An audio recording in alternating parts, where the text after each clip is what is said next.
అన్నదాత అన్నదాత మీ అన్నదాత చెమటోడ్చి ఆహారాన్నందించే రైతన్నా అనునిత్యం నీ కండదండగా నిలిచే నేస్తం ఎవరన్నా అన్నదాత అన్నదాత మీ అన్నదాత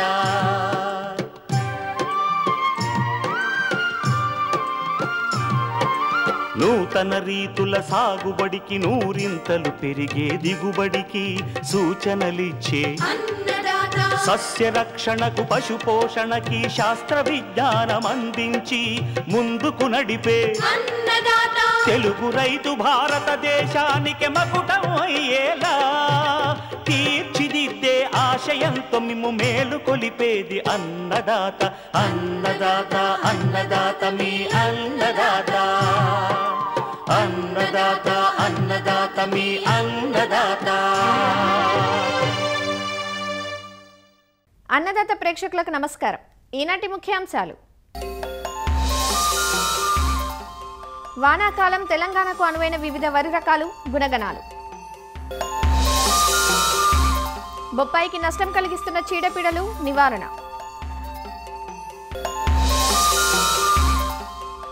ఇంకా జై కిసాన్ వ్యవసాయ సమాచారం.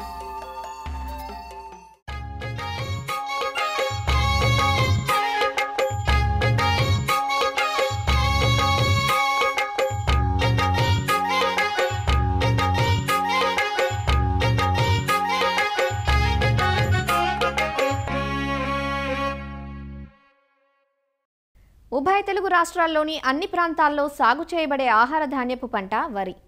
రబీ వరితో పోలిస్తే ఖరీఫ్ వరిని అధిక విస్తీర్ణంలో సాగు చేయడం పరిపాటి. వరిలో అధిక దిగుబడులు పొందాలంటే మనం చేపట్టే సాగు విధానం, యాజమాన్య పద్ధతులతో పాటు ప్రాంతానికి అనువైన చీడపీడలను తట్టుకునే రకాల ఎంపిక పట్ల సరైన అవగాహనతో మెలగాలి.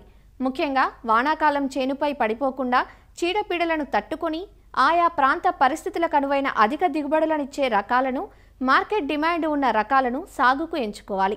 తెలంగాణకు అనువైన వివిధ వరి రకాల గురించి తెలియజేస్తున్నారు ప్రొఫెసర్ జయశంకర్, తెలంగాణ రాష్ట్ర వ్యవసాయ విశ్వవిద్యాలయం వరంగల్ ప్రాంతీయ వ్యవసాయ పరిశోధనా స్థానం శాస్త్రవేత్త డాక్టర్ సతీష్ చంద్ర. ఇప్పుడు వానాకాలంలో ఈ వరి సాగు చేసుకోవడానికి మనకున్నటువంటి అనువైన వరి రకాలేంటి, వాటి యొక్క లక్షణాల గురించి కనుక మనం తెలుసుకున్నట్లయితే దీర్ఘకాలిక రకాలు, మధ్యకాలిక రకాలు, అదేవిధంగా స్వల్పకాలిక రకాలు, అతి స్వల్పకాలిక రకాలు, ఇలా 4 తరగతులుగా ఈ రకాలను విభజించడం జరిగింది. 150 రోజుల రకాలను ఎంచుకోవాలనుకున్నప్పుడు వరి నార్లు పోసుకోవడానికి మనకు ఈ జూన్ 20-25 వరకు కూడా మనం నార్లు పోసుకోవడానికి అనువైన సమయంగా చెప్పవచ్చు. అదేవిధంగా మధ్యకాలిక రకాలను కనుక మనం వేసుకోవాలి అనుకున్నప్పుడు జూలై 15 వరకు కూడా మనం నార్లు పోసుకోవడానికి అనువైన సమయంగా చెప్పవచ్చు. స్వల్పకాలిక రకాలు అంటే 120 నుంచి 125 రోజుల కోతకు వచ్చే రకాలను కనుక ఎంపిక చేసుకోవాలనుకున్నప్పుడు జూలై ఆఖరి వరకు కూడా మనం నార్లు పోసుకోవడానికి సమయం ఉందని చెప్పవచ్చు. ఇక అతి స్వల్పకాలిక రకాలు అంటే 105 నుంచి 110 రోజుల లోపటనే మనకు కోతకు వచ్చేటువంటి రకాలను కనుక ఎంపిక చేసుకోవాలి అనుకున్నప్పుడు ఆగస్టు మొదటి వారం వరకు కూడా మనం ఈ రకాలని నార్లు పోసుకోవడానికి అనువైన సమయంగా చెప్పవచ్చు. దీర్ఘకాలిక రకాల్లో మనం ఎటువంటి వంగడాలను ఎంచుకోవాలనే విషయాన్ని కనుక చూసుకున్నట్లయితే బీపీటీ 5204 అనే రకాన్ని ఎక్కువ విస్తీర్ణంలో సన్నగింజ రకాని కింద ఎక్కువగా సాగు చేస్తున్నారు. దానికి ప్రత్యామ్నాయంగా ప్రొఫెసర్ జయశంకర్ తెలంగాణ రాష్ట్ర వ్యవసాయ విశ్వవిద్యాలయం వారు సిద్ధి అనే వంగడాన్ని విడుదల చేయడం జరిగింది. ఇది సుమారుగా 140 నుంచి 140 రోజులకు కోతకు వచ్చేటువంటి రకము. మరి ఒక రకం కనుక చూసుకున్నట్లయితే కంపసార్ నుంచి విడుదలైనటువంటి KPS 2874, ఇది కూడా 145 నుంచి 150 రోజుల కోతకు వచ్చేటువంటి రకము. మరి ఒక రకం కనుక చూసుకున్నట్లయితే RNR 11718, ఇది కూడా 130 నుంచి 140 రోజులకు కోతకు వచ్చేటువంటి రకం. మధ్యస్థ సన్నగింజ రకానికి చెందినదై ఉండి సుమారుగా 28 నుంచి 30 క్వింటాల దిగుబడి ఇచ్చేటువంటి సామర్థ్యం ఉన్నటువంటి రకం.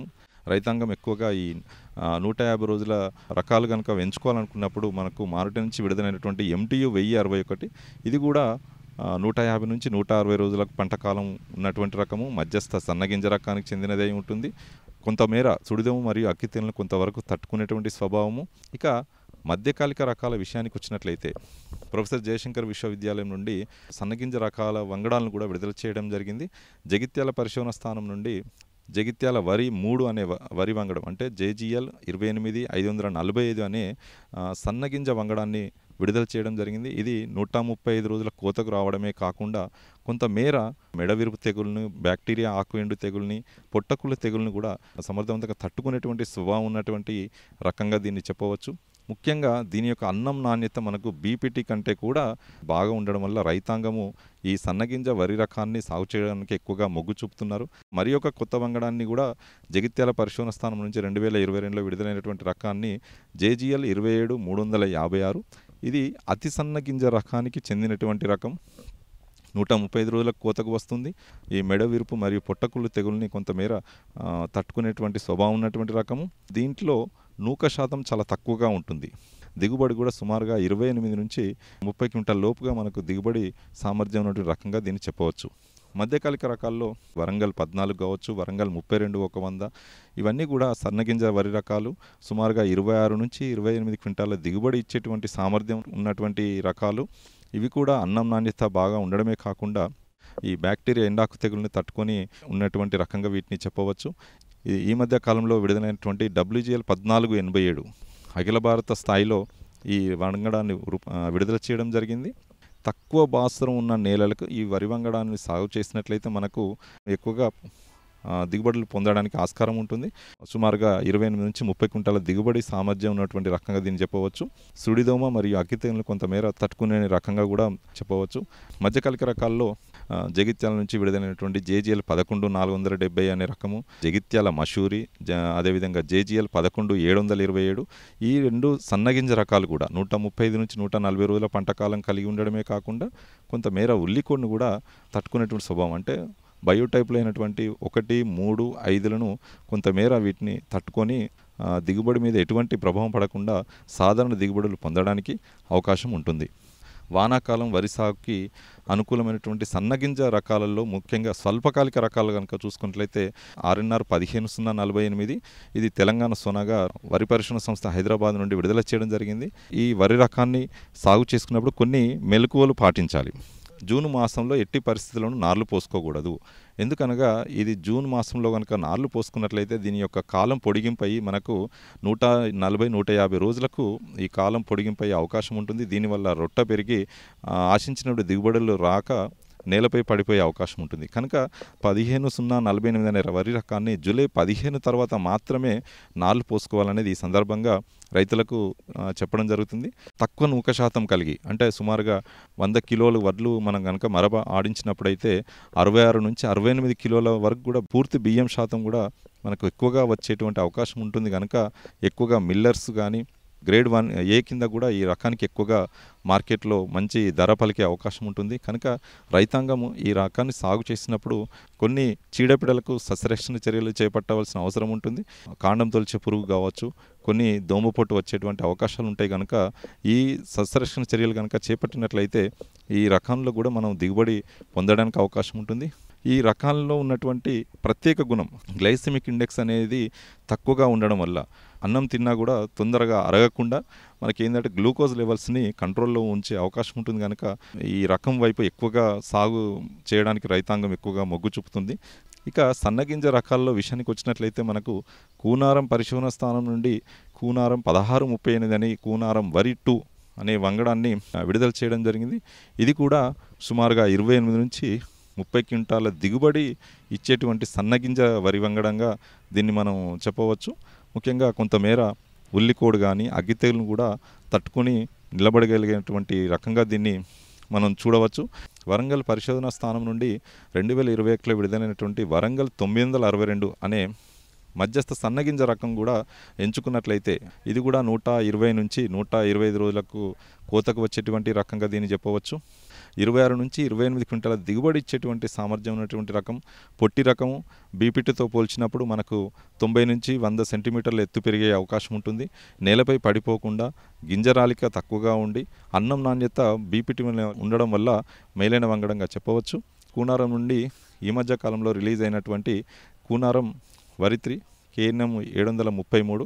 సో ఈ రకం కూడా సన్నగింజ రకానికి చెందినది ఉండడమే కాకుండా కొంతమేర అగ్గి తెగులను కూడా తట్టుకునే స్వభావం ఉన్నటువంటి రకంగా చెప్పవచ్చు. ఇది కూడా 28 నుంచి 30 క్వింటాల దిగుబడి సామర్థ్యం ఉన్నటువంటి రకంగా చెప్పవచ్చు. రాజేంద్రనగర్ వరి 4 ఆర్ఎన్ఆర్ 21,278 ఇది 25 నుంచి 26 క్వింటాల దిగుబడి ఇచ్చేటువంటి సామర్థ్యం ఉన్నటువంటి రకంగా చెప్పవచ్చు. ఇది పొట్టి రకం, అంటే 70 నుంచి 80 సెంటీమీటర్ల వరకే మన ఎత్తు పెరిగే అవకాశం ఉంటుంది. పొట్టిగా పెరగడం వల్ల చేను మీద పడిపోకుండా కొంతమేర అగ్గి తెగులను కూడా తట్టుకొని మంచి అన్నం నాణ్యత కలిగినటువంటి అధిక దిగుబడి ఇచ్చేటువంటి రకంగా చెప్పవచ్చు. మనకు జగిత్యాల నుండి విడుదలైనటువంటి జేజీఎల్ 3844 కావచ్చు, అదేవిధంగా అంజనా జేజీఎల్ 1118 ఇవి కూడా 120 రోజుల కోతకు వచ్చేటువంటి రకంగా చెప్పవచ్చు. సుమారు 26 నుంచి 28 క్వింటాల దిగుబడి సామర్థ్యం ఉన్నటువంటి రకాలు. ఇవి కూడా కొంతమేర ఉల్లికోడుని బయోటైప్లో అయినటువంటి 1, 3, 5ను తట్టుకొని నిలబడే కలిగేటువంటి రకాలుగా వీటిని చెప్పవచ్చు. మనం అతి స్వల్పకాలిక రకాల విషయానికి వచ్చినట్లయితే ప్రద్యుమ్న అనే వరి వంగడాన్ని మనం మొదటగా చెప్పవచ్చు. ఇది 105 నుంచి 110 రోజుల పట్ల కోతకు వచ్చేటువంటి రకము. ఈ రకం కూడా కొంతమేర ఉల్లికోడును మరియు అగ్గి తెగులను తట్టుకునేటువంటి స్వభావం ఉన్నటువంటి రకము. 26 నుంచి 28 క్వింటాల దిగుబడి ఇచ్చే రకం కాబట్టి ఎప్పుడైనా మనకు నార్లు పోసుకోవడానికి ఆలస్యమైనప్పుడు తక్కువ వనరుల దృష్ట్యా, నీటి వనరుల దృష్ట్యా మనకు ప్రత్యామ్నాయ సాగు పద్ధతిలో వేసుకోవాలనుకున్నప్పుడు ఈ రకాన్ని మనం ప్రత్యామ్నాయంగా ఎంచుకోవాల్సిన అవసరం ఉంటుంది. దొడ్డు గింజ రకాల్లో మనం వానాకాలంలో వేసుకోవడానికి అనువైన రకాలు కనుక చూసుకున్నట్లయితే ముఖ్యంగా మధ్యకాలిక రకాల్లో మనకు వరి 1 వరంగల్ 915 మనం పొడవు దొడ్డు గింజ రకానికి చెందినటువంటి వంగడంగా దీన్ని చెప్పవచ్చు. 135 నుంచి 140 రోజుల్లో కోతకు వచ్చేటువంటి రకంగా చూడవచ్చు. 30 నుంచి 32 క్వింటాల అత్యధిక దిగుబడినిచ్చేటువంటి సామర్థ్యం ఉండడం వల్ల ఈ రకం వైపు ఎక్కువగా మొగ్గు చూపుతున్నారు. ముఖ్యంగా ఈ డ్రమ్ సీడర్ విధానంలో కానీ, వెదజల్లే పద్ధతిలో కానీ, అదేవిధంగా ఆరుతడి పద్ధతిలో కానీ ఈ రకాన్ని సాగు చేసినట్లయితే సుమారుగా 50 నుంచి 55 బస్తాల వరకు కూడా మనకు దిగుబడి పొందవచ్చని ఈ సందర్భంగా రైతాంగానికి తెలియజేయడం జరుగుతుంది. ఈ 915 అనే రకం ఏంటంటే దీంట్లో పిలక వేసే సామర్థ్యం చాలా తక్కువగా ఉంటుంది. అంటే సుమారుగా ఒక దుబ్బు కనుక చూసుకున్నట్లయితే 6 నుంచి 7 పిలకలు మాత్రమే వేసే సామర్థ్యం ఉండడం వల్ల కుదుళ్లను మనం దగ్గరగా వేసుకున్నట్లయితే ఈ దిగుబడి మీద మనకు ఎటువంటి ప్రభావం చూపకుండా చేసుకోవడానికి ఆస్కారం ఉంటుంది. ఈ దొడ్డి గింజ రకాలను మనం కొన్ని ప్రత్యేకమైన మనకు వాల్యూ యాడెడ్ పదార్థాలకు కూడా వీటిని ఎంచుకోవచ్చు. ముఖ్యంగా మరమరాల తయారీకి కానీ, అటుకుల తయారీకి కానీ ఈ 915 అనే రకము ఉపయోగకరంగా ఉంటుంది. మరొక వంగడాన్ని కనుక చూసుకున్నట్లయితే 2023వ సంవత్సరంలో ఈ వరి పరిశోధన సంస్థ హైదరాబాద్ వాళ్ళు ఆర్ఎన్ఆర్ 28361 అనే దొడ్డు గింజ రకాన్ని విడుదల చేయడం జరిగింది. 135 రోజులకు కోతకు రావడమే కాకుండా మనకు సుమారుగా 30 నుంచి 35 క్వింటాల దిగుబడి సామర్థ్యం నుండి రకంగా దీన్ని చెప్పవచ్చు. కొంతమేర సుడిదోమ మరియు చౌడు నేలల్లో కూడా ఈ రకాన్ని సాగు చేసినప్పుడు అధిక దిగుబడి పొందడానికి అవకాశం ఉంటుంది. అదేవిధంగా స్వల్పకాలిక దొడ్డు గింజ రకాలు కనుక చూసుకున్నట్లయితే జగిత్యాల నుండి విడుదలైనటువంటి జేజీఎల్ 24423 సుమారుగా 30 నుంచి 32 క్వింటాల దిగుబడి సామర్థ్యంగా దీన్ని చెప్పుకోవచ్చు. పొట్టిగా ఉండడం వల్ల చేను ఎక్కువ పెరగకుండా మరియు నేల మీద పడిపోకుండా ఉంటుంది. అంతేకాకుండా ఈ గొలుసులు కూడా మనకు గింజలు కూడా దగ్గరగా ఉండడమే కాకుండా గింజరాలిక అనేది లేకుండా ప్రత్యేక లక్షణంగా చెప్పవచ్చు. పొట్టకుళ్ళు మరియు అగ్గితేలను కొంతమేర తట్టుకునే స్వభావం ఉంటుంది.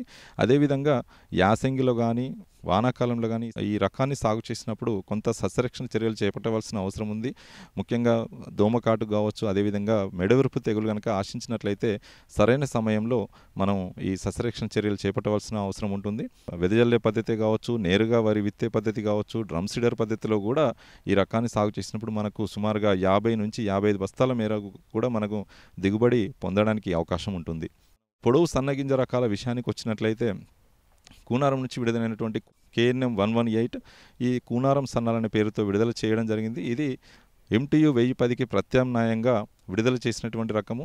పొడవు సన్నగింజ రకమే కాకుండా సుమారుగా 28 నుంచి 30 క్వింటాల దిగుబడి సామర్థ్యం నుండి రకంగా దీన్ని చెప్పవచ్చు. దీని యొక్క గింజ రాలిక కనుక చూసుకున్నట్లయితే 1010తో పోల్చినప్పుడు చాలా తక్కువగా ఉంటుంది. కొంతమేర సుడిదోమ మరియు అగ్గితెగులు తట్టుకునే స్వభావం ఉంటుంది. ఈ రకాలు కూడా మనకు ప్రస్తుతము Telangana state seed development corporation ద్వారా కూడా మనకు విత్తనాలు అందుబాటులో ఉన్నాయి. కనుక రైతాంగము ఈ రకాలను సాగు చేసుకోవాలన్నప్పుడు వారిని సంప్రదించిన కూడా మీకు ఎక్కువ మొత్తంలో మా కృషి విజ్ఞాన కేంద్రాల ద్వారా కానీ, అదేవిధంగా పరిశోధన సంస్థల ద్వారా కానీ నాణ్యమైన విత్తనం అనేది అందుబాటులో ఉంటుంది. కనుక రైతాంగం ఈ సదుపాయాన్ని వాడుకొని వాళ్ళకు నచ్చినటువంటి విత్తనాలు కొనుగోలు చేయవలసిందిగా వాళ్ళకి తెలియజేస్తున్నాము.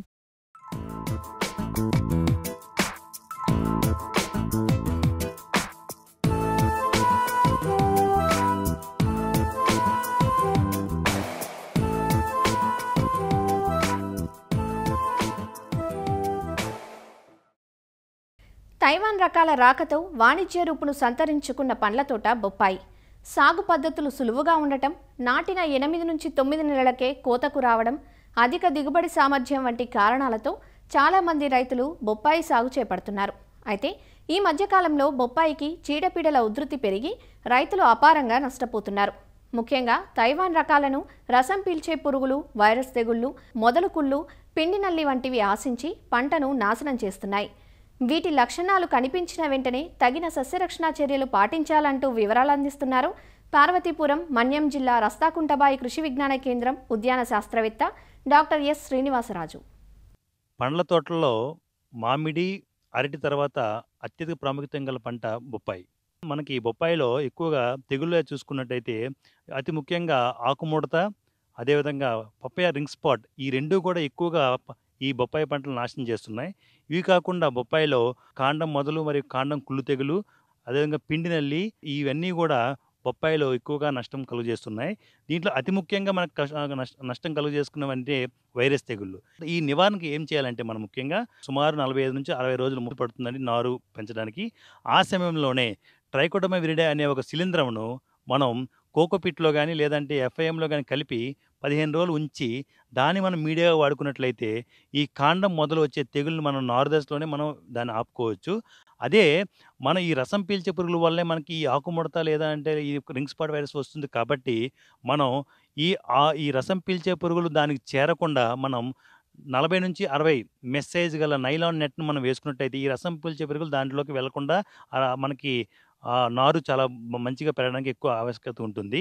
సో అదే నారు దశలో మనం ఏం చేస్తామంటే ప్రతి వారంకి ఒకసారి మనము వేప నూనె 2.5 ml వేప నూనె 1 లీటర్ నీటిలో కలిపి మనం పిచికారి చేసినట్లయితే రసం పీల్చే పురుగులు దానికి రాకుండా మనం కొంతవరకు ఆపుకోవచ్చు. ఒకవేళ అప్పటికీ తీవ్రత ఎక్కువగా ఉన్నట్టయితే మనం ఎక్కువ సార్లు ఏంటంటే ఎస్ఫేట్ అదేవిధంగా ఈ జిగురు కలిపి మనం ఫ్రీక్వెంట్గా ఒక వారంకి ఒకసారి పిచికారి చేసినట్లయితే మనం ఈ రసం పీల్చే పురుగులు మనం ఈ నారుమడికి రాకుండా కూడా చూసుకోవచ్చు. అదేవిధంగా ప్రధాన పొలంలో వేసే ముందు నారులో మనం కంపల్సరీగా ఏం చేయాలంటే 2.5 గ్రామ్ ఎస్ఫేట్ని మనం 1 లీటర్ నీటిలో కలిపి మనం పిచికారి చేసినట్లయితే దాంతోపాటు జిగురు ప్రతిసారి జిగురు మాత్రం 0.5 ml లీటర్ వేసుకుంటూ ఉండాలండి. ఎందుకంటే దానివల్ల ఆకు మీద అది ఆ మందు పడుతూ ఉంటుంది. మనం పిచికారి చేసినట్లయితే ప్రధాన పొలంలో ఈ రసం పీల్చే పురుగులు రాకుండా కొంతవరకు మనం ఆపుకోవచ్చు. సో ప్రధాన పొలంలో వేసే ముందు మనం ఏం చేయాలంటే పొలం చుట్టూ కూడా మనం కంపల్సరీగా మనం ఏం చేయాలంటే అవిసె కానీ లేదంటే మనం ఈ మొక్కజొన్న కానీ ఒక 2 వరుసలు వేసుకున్నట్లయితే ఈ రసం పీల్చే పురుగు యొక్క ఉధృతిని మనం తగ్గించవచ్చు. అంతేకాకుండా మనం బొప్పాయి ప్రధాన పొలంలో ఎవరు కూడా అంతర పంటలుగా కూరగాయలను వేసుకోకూడదండి. ఈ విధంగా చేసుకున్నట్లయితే ఎక్కువగా మనం ఈ రింగ్ స్పాట్ వైరస్ని ఆపుకోవచ్చు, నివారించవచ్చు.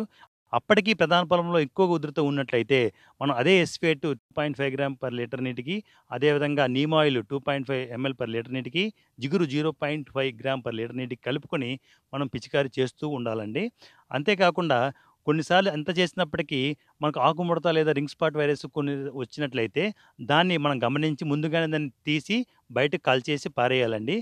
అప్పటికీ మనకు రింగ్ స్పాట్ వైరస్ ఉన్నట్లయితే మనము యూరియా 10 గ్రాములు పర్ లీటర్ నీటికి, అదేవిధంగా బోరాన్ 1 గ్రామ్ పర్ లీటర్ నీటికి, అదేవిధంగా zinc sulphate 1.5 gram per litre నీటికి, దాంతోపాటు జిగురు 0.5 ml పర్ లీటర్ నీటికి కలిపి మనం పిచికారి చేసుకుంటే అంటే 25 నుంచి 30 రోజుల వ్యవధిలో పిచికారి చేసినట్లయితే మనం ఇంకొక 8 నెలలు కాయ నాణ్యతగా సైజు బాగా ఉండి మార్కెట్కి అనుకూలంగా ఉండేటట్టు మనం దిగుబడి సాధించవచ్చండి. దీంతో పాటు మనకి ఎక్కువగా వచ్చాయంటే కాండం మొదలు మరియు కాండం కుళ్ళు తెగులండి. ఇది ఎక్కువగా మనకి శిలీంధ్రం వల్ల వస్తుంది. దీన్ని మనం ఏంటంటే ప్రధాన పొలంలో అయితే మనకు ఎక్కువగా ఉంటే అంటే తీవ్రత ఎక్కువగా ఉంటే మెట్లాక్సెల్ అనే మందు 2.5 గ్రామ్స్ పర్ లీటర్ నీటిలో కలిపి మనం మొదలు తడిచేటట్టు మనం పోయాలి. అదేవిధంగా మనకి ఇది ముందుగా అంత తీవ్రత లేనప్పుడైతే ముందుగా ఒక నివారణ చర్యగా చేయాలనుకుంటే కేజీ ట్రైకోడర్మా విరిడేని ఒక 90 కేజీల ఎఫ్ఎంతో కలిపి అదేవిధంగా 10 కేజీల వేపపిండి ఈ 3 కలిపి ఒక నీడలో ఒక 15 రోజులు నీటి కొంచెం తడుపులు జరుపుతూ ఉంచినట్టయితే ఈ శిలీంధ్రం పేడ పైన వేపపేడ మీద బాగా అభివృద్ధి చెంది అది మొదల్లో వేసుకున్నట్లయితే ఈ కాండం మొదలుతులు అనేది చాలా వరకు నివారించడం జరుగుతుంది. దీని తర్వాత మనకి ఎక్కువగా వచ్చే బెడద పిండి నల్లి. పిండి నల్లి ఏం చేస్తుందంటే ముఖ్యంగా లేత ఆకులపైన మన కాయలపైన వీటి మీద ఇది చేరి ఆ రసాన్ని పీల్చి కాయ ఎదగకుండా గిడసబారినట్టు కాయ ఉండి నాణ్యత దెబ్బతిని మనకు మార్కెట్లో అది సరైన ధర పలకకుండా రైతులకు నష్టం కలుగజేస్తుంది. సో దీని నివారణ కోసం మనం ఏం చేయాలంటే ఫస్ట్‌గా పిన్నెల్లు వచ్చేటప్పుడు కలుపైతే అసలు ఏమి ఉండకూడదు. అదేవిధంగా పిన్నెల్లి మనం చెట్టు మీద ఆశించినట్లయితే దాని నివారణకు మనం ఏం చేయాలంటే డైమిథియేట్ అనే మందును 2.5 ml per లీటర్ నీటికి కలిపి ప్లస్ జిగురుని మనం 0.5 ml లీటర్ నీటికి కలిపి మనం అప్లై చేసినట్టయితే మనం ఈ పిన్నెల్లిని సమగ్రవంతంగా మనం యాజమాన్యం చేయొచ్చు.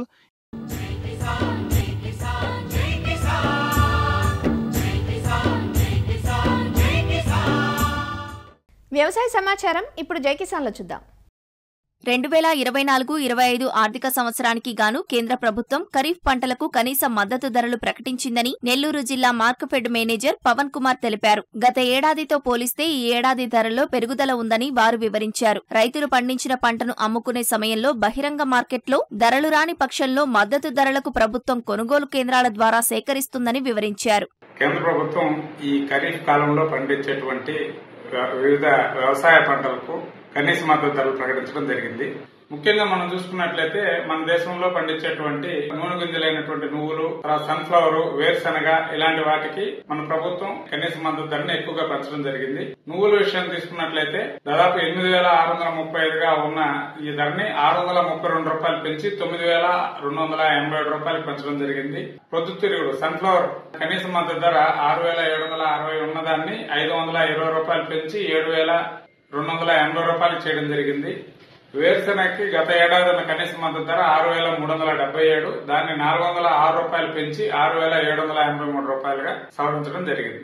ఇదే కాకుండా మనం పప్పు దినుసులు తీసుకున్నట్లయితే మనం ఎక్కువగా మన రాష్ట్రంలో కందులు, మినువులు, పెసలు ఈ మూడింటిని ఖరీఫ్ కాలంలో పండిస్తారు. వీటి మద్దతు ధరలు కూడా కందులు గత ఏడాది 7,000 ఉన్నట్లయితే దాన్ని 550 రూపాయలు పెంచి 7,550 రూపాయలు పెంచడం జరిగింది. మినువులు చూసుకున్నట్లయితే 6,950 ఉన్న క్వింటాలకు ఉన్న ధరని 450 రూపాయలు పెంచి 7,400గా చేయడం జరిగింది. ఇంకా అధికంగా పండించేటువంటి వరికి చూసుకున్నట్లయితే 2,183 రూపాయలు ఉన్న వరి ధాన్యానికి 2,300 అనేది ఇవ్వడం జరిగింది. ఈ ఆహార ధాన్యాలైనటువంటి వరి, జొన్న, మొక్కజొన్న, సజ్జలు, రాగులు వీటిల్లో చూసుకున్నట్లయితే రాగుల్లో దాదాపు 444 రూపాయలు పెంచారు కనీస మద్దతు ధర. గత ఏడాది ఇది 3,846 రూపాయలుగా ఉన్న ధరని ఈ సంవత్సరం చూసుకున్నట్లయితే 4,290 పెంచడం జరిగింది. సజ్జలు 2,500 125 రూపాయలు పెంచి 2,625 రూపాయలు, మొక్కజొన్నలకి 2,090 రూపాయలు ఉన్న ధరని 135 రూపాయలు పెంచి 2,225గా ఇవ్వడం జరిగింది. ఇవే కాకుండా వాణిజ్య పంటలైనటువంటి కాటన్ కు వచ్చేసి 6,620 రూపాయలు అంటే పొట్టి పింజ రకం అంటారు. వీటికి 6,620 రూపాయలు కనీస మద్దతు ధరని 501 రూపాయలు పెంచుతూ 7,021 రూపాయలు చేయడం జరిగింది. అదే రకంగా లాంగ్ స్టేపుల్ అంటే దీనికి క్వాలిటీ ఎక్కువ ఉంటుంది, పొడుగు పింజ రకం అంటారు. వీటికి 7,020 ఉన్నదాన్ని 501 రూపాయలు పెంచుతూ 7,521 రూపాయలుగా నిర్ణయించడం జరిగింది. రాష్ట్ర ప్రభుత్వం, కేంద్ర ప్రభుత్వం వారి నోడల్ ఏజెన్సీ సంస్థల ద్వారా ఈ వ్యవసాయ ఉత్పత్తులను కొనుగోలు చేయించడం జరుగుతుంది. ఉదాహరణకి వరి పంటకు వచ్చేసి రాష్ట్ర పౌర సరఫరాల శాఖ ద్వారా కొనుగోలు చేయించడం జరుగుతుంది. జొన్న, మొక్కజొన్న, సజ్జలు, రాగులు, ఇతర వ్యవసాయ ముతక ధాన్యాలన్నీ కూడా ఏపీ మార్కెట్ ద్వారా కొనుగోలు చేయడం జరుగుతుంది. అదే రకంగా పప్పు దినుసులైనటువంటి కందులు, మినువులు ఇవన్నీ కూడా ఏపీ మార్కెట్ ద్వారా కొనుగోలు చేస్తారు. కాటన్ వచ్చేసి కాటన్ కార్పొరేషన్ ఇండియా ద్వారా కొనుగోలు చేయడం జరుగుతుంది. కాబట్టి రైతులు తమ పంటల్ని ఏవైతే వారికి ఎక్కువ ఆదాయాన్ని కలగజేస్తాయో వారి భూములకి అక్కడ ఉన్నటువంటి వాతావరణ పరిస్థితులకి తగినటువంటి వ్యవసాయ పంటల్ని ముందుగానే ఎంపిక చేసుకుని ఆ పంటలను పండించి వాటికి కనీస మద్దతు ధరలు పొందవలసిందిగా కోరుకుంటున్నాం. మరిన్ని విభిన్న అంశాలతో రేపటి అన్నదాతలో మళ్ళీ కలుసుకుందాం. అంతవరకు సెలవు. నమస్కారం. అన్నదాతలు తమ సందేహాలు, సమస్యలను 1800-425-4085 టోల్ ఫ్రీ నెంబర్లో ఉదయం 10 గంటల నుంచి 11 గంటల మధ్య పని దినాలలో సంప్రదించగలరు. ఈ కార్యక్రమాన్ని యూట్యూబ్లో www.youtube.com/అన్నదాత-ఈటీవీ లింక్ ద్వారా వీక్షించవచ్చు.